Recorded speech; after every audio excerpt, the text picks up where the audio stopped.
Ce fier coq gaulois, figurant sur tous nos étendards, se serait transformé en poule mouillée, car perclus de peur, pour son plus grand malheur, ce coq ne parviendrait plus à s'en dégager, tellement il en serait imprégné.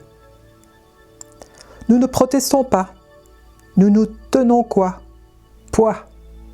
Convaincus en appliquant les consignes de garder le virus à distance, convaincus du bien fondé de la perte de nos libertés de penser et de bouger, consentant donner du crédit à ce qui se dit et à se laisser impressionner. Les nouvelles au sujet du virus sont de plus en plus effrayantes. En plus du rebond tant traqué, il attaquerait le cerveau des contaminés. Ces nouvelles alarmantes nous conditionnent bien mieux que nos curés en chair de vérité. La peur ne nous lâche plus cette fois. Elle nous tient par la peau du cou. Et zou! Mais chut! Tout cela reste bien caché. Juste un secret de Polichinelle. Ce fier coq gaulois, figurant sur tous nos étendards, se serait transformé en poule mouillée, car perclus de peur, pour son plus grand malheur, ce coq ne parviendrait plus à s'en dégager, tellement il en serait imprégné. Moi, je n'ai pas peur. Je fais ce qu'il faut pour ne pas être contaminé, enfin presque, nous dit ce fier coq devenu à son insu poule mouillée. Ou alors, il nous dit plus humblement, « Moi, j'ai très peur d'occasionner la mort des gens que j'aime. Je ne parviens toujours pas à les embrasser, de peur de risquer de voir porter la responsabilité de les avoir contaminés. » Et plus ouvertement, « Je ne veux en aucun cas attraper cette saloperie de virus.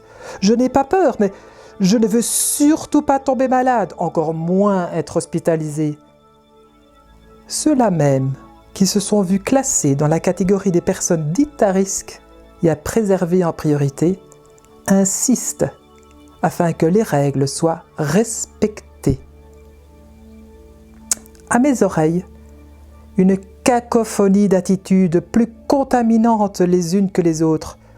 Le débat aura même changé d'objet, avec son lot foisonnant de jugements affolants. Le plus souvent, ne pas penser comme nos gouvernants serait taxé d'inconscience, de légèreté, voire d'excentricité. La philosophie véhiculée de par le monde ne pourrait être remise en question. Point de place au spirituel, ni au surnaturel. Qui parmi nous a remarqué qu'on est absente toute conviction de reliance à bien plus grand que nous? Toute la place actuelle est dévolue au scientifique, au rationnel.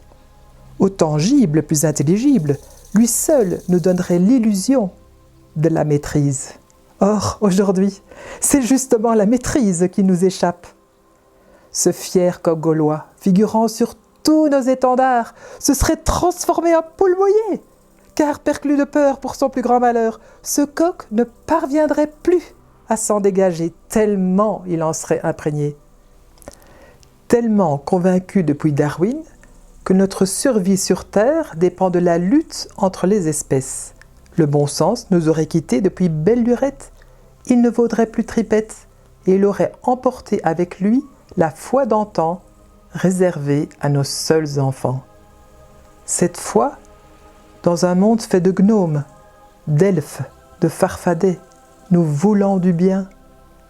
Selon nous, seule la guerre comme viatique nous semblerait une évidence. La guerre seule nous couronnerait de lauriers. Seule la guerre nous garantirait de gagner le trophée.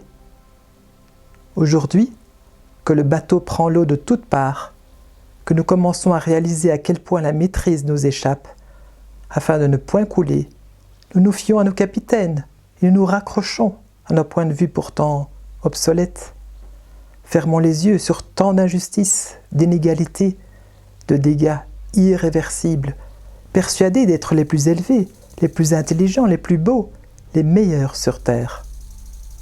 Point de questionnement sur les valeurs que depuis des décennies nous véhiculons, transmettons, protégeons, et qui nous donnaient l'illusion d'être heureux.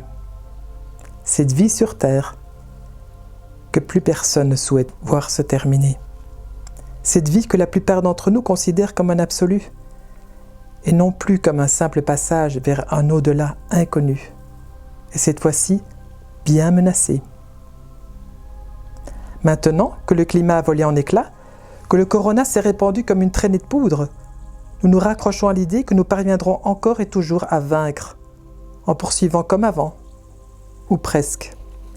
De toute façon, ce qu'il y aurait à changer ou à modifier dans nos comportements est tellement sujet à discussion que nous ne voyons plus à qui donner du crédit. Qui croire? Qui soutenir? En sourdine, ce qui pèse le plus dans la balance et qui nous rassure est ce qui ressemble à ce que nous faisions déjà.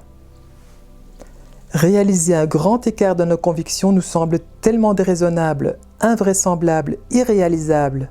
Alors, ce fier coq gaulois, figurant sur tous nos étendards, se serait transformé en Paul Boyer, car perclus de peur pour son plus grand malheur, ce coq ne parviendrait plus à s'en dégager, tellement il en serait imprégné. La pandémie, se répandant à la vitesse d'une traînée de poudre, se serait chargée au passage de la peur, envahisseuse, ensorceleuse, insidieuse, inconsciente, omniprésente. La peur, sans nul doute, tuerait bien plus efficacement que le virus. Il est toutefois impossible de la détecter, de l'insérer dans les statistiques, ces chiffres publiés, proclamés, perpétués, qui nous convainquent mieux que quiconque.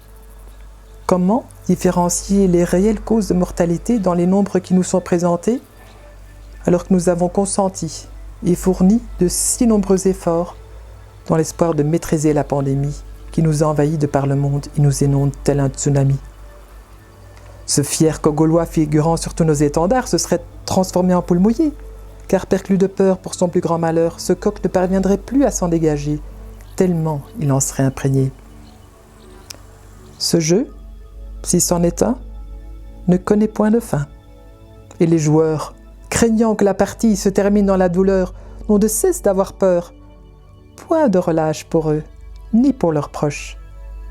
Je n'aime pas ce jeu de cache-cache actuel. Je me sens traversé par cette peur omniprésente, emmené contre mon gré, écrasé par cette crise, quelquefois même taxé d'hypersensible. Je me cacherais bien, mais où donc? Nul endroit au monde préservé. Partout, un discours de danger, de mesure, de maîtrise. Alors que moi, je voudrais encore pouvoir jouer, m'amuser, dire des sottises, me sentir insouciante, confiante, heureuse. Pas peureuse. Moi qui adore jouer à cache-cache. C'est trop gai de savoir qu'on me cherche sans me trouver. C'est trop gai d'être désirée sans être prise. C'est trop gai d'être titillée par la peur, sachant que ça va bien se terminer. Tout excitée jusqu'au moment où je suis la dernière à être trouvée. Cette fois-ci, dans ce jeu-ci, je ne trouve pas ça drôle. Même pas drôle. Pas drôle du tout.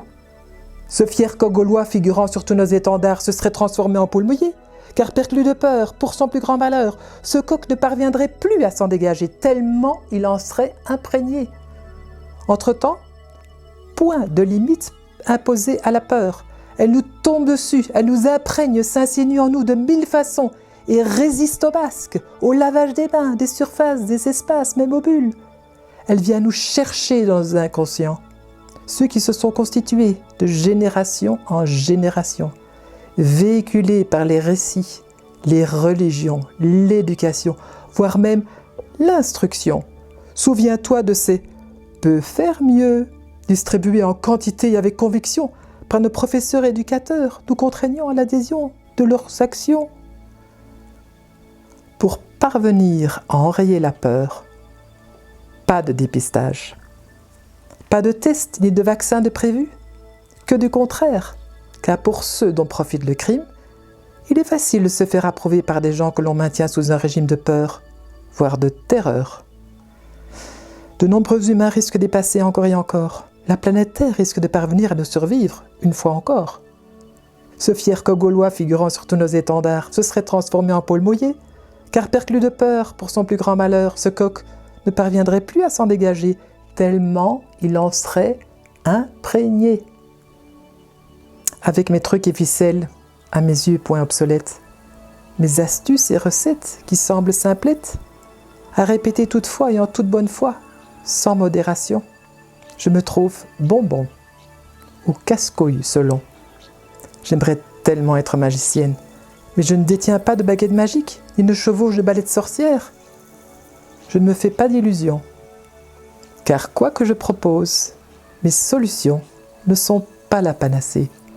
Juste ma bonne volonté, mon assiduité, mon expérience des contrariétés, accompagnée d'humilité, d'humanité, de bienveillance et d'empathie, afin de ne point trépasser à chacun de se mobiliser selon ce qui lui semble possible, juste, à sa portée.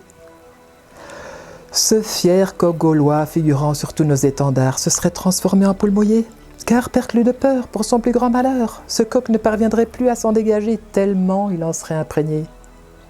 Sitôt levé, si prompt à chanter, si fier sur son tas de purin de merde, le coq m'emmerde quand moi j'ai encore envie de dormir. Et cette fois-ci, en plus, en plein jour, il m'empêcherait de vivre à ma guise. Quelle bêtise, quelle méprise, m'imposant des mesures qui ne prennent pas en compte ce qui, à coup sûr, nous fera tous mourir de peur. La terreur. Ce coq, même transformé en poule mouillée, je ne lui permettrai point de m'empêcher de danser et de chanter, de rire et de respirer, de me réjouir, ni de rayonner.